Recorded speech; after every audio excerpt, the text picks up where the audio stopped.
Vivo Y16. Halo guys, kali ini saya mendapatkan garapan Vivo Y16 dan seperti ini kondisi pada bagian mesinnya. Langsung saja kita bongkar kalengnya. Jadi sebelumnya ini sudah saya tes menggunakan USB Doctor dan USB Doctor itu langsung protect atau langsung mati. Artinya ini ada konslet atau short di jalur VBus atau jalur charging. Dan jalur ini seharusnya jalur sebelum masuk ke IC charging. Seperti biasanya untuk proses pembukaan kalengnya, untuk menjangkau IC-nya saya selalu menggunakan gerinda seperti ini. Saya buka pada bagian yang saya inginkan saja atau yang kita butuhkan saja. Untuk teman-teman yang meniru gaya saya atau cara saya membuka kaleng, tetap berhati-hati karena tangan kita kalau tidak stabil dan tidak kuat untuk menahan gerindanya, itu terkadang gerinda itu bisa melompat dan mengenai komponen lain. Saya sendiri pun yang sudah ribuan unit saya gerinda seperti ini, terkadang saya itu juga teledor dan terlepas kontrol. Saya itu terkadang juga lepas kontrol dan mengenai komponen lain yang akhirnya saya pun harus men-trackingnya lagi untuk mengganti jalur-jalur yang terkena gerinda. Jadi kerusakan pada jalur VBus ini, untuk kasus ini konslet seperti ini, itu banyak sekali faktornya. Bisa karena listrik yang kurang stabil, atau penggunaan charging yang abal-abal, atau proses pengecasan yang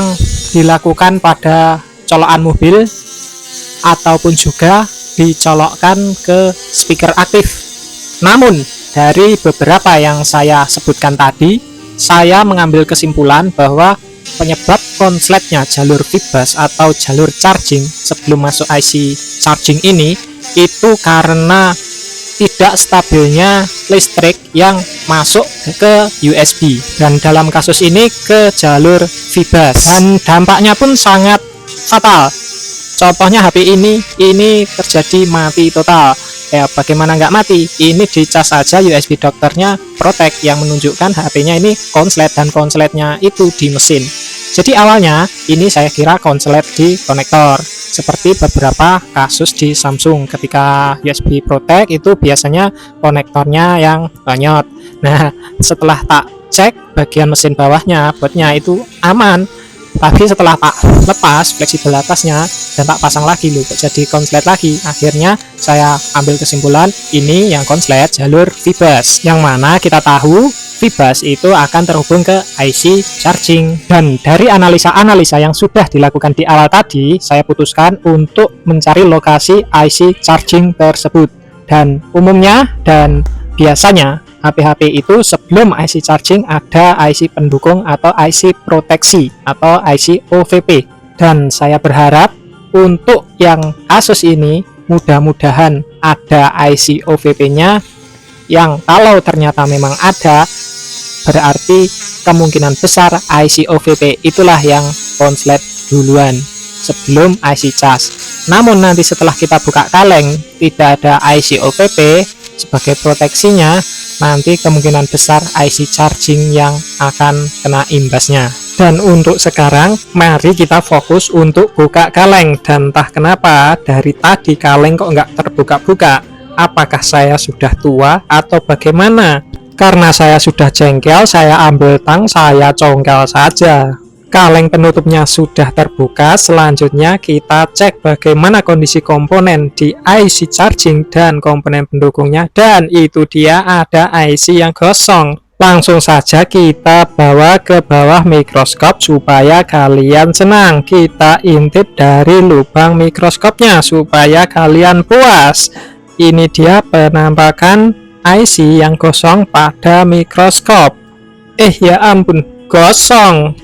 Ya kalau sudah tahu seperti ini langsung saja kita eksekusi. Kita tutup dulu bagian yang sekiranya penting supaya tidak terkena imbas dari blower. Setelah ditutup langsung saja kita berikan sedikit minyak-minyak. Itu adalah fluk-fluknya bebas, pakai apa aja, yang bagus juga lebih baik. Kalau saya pakainya yang murah harga 3 ribuan. Langsung kalau sudah kita tembak dengan blower. Ya ampun, kok malah geser, kurang ajar, jadi nggak kelihatan. Oke, sudah pas lagi. Tetap fokus, kita akan mulai tembak dengan blower. Di sini saya menggunakan suhu 390 dengan kekuatan angin 50.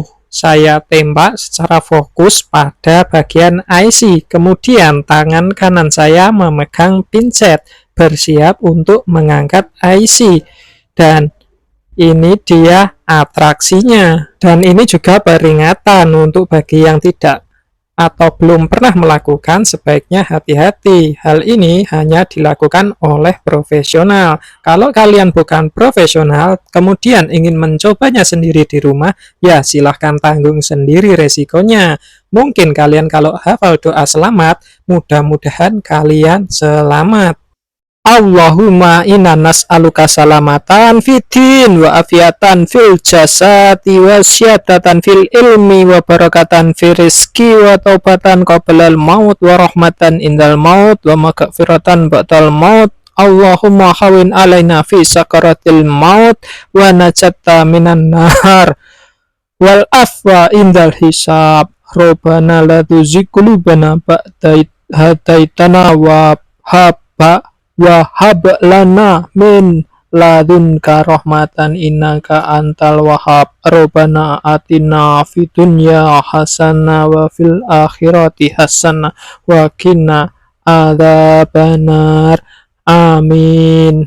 Jadi saran saya buat kalian yang ingin mencoba sendiri di rumah, saya sarankan kalian tahu doa selamat ini.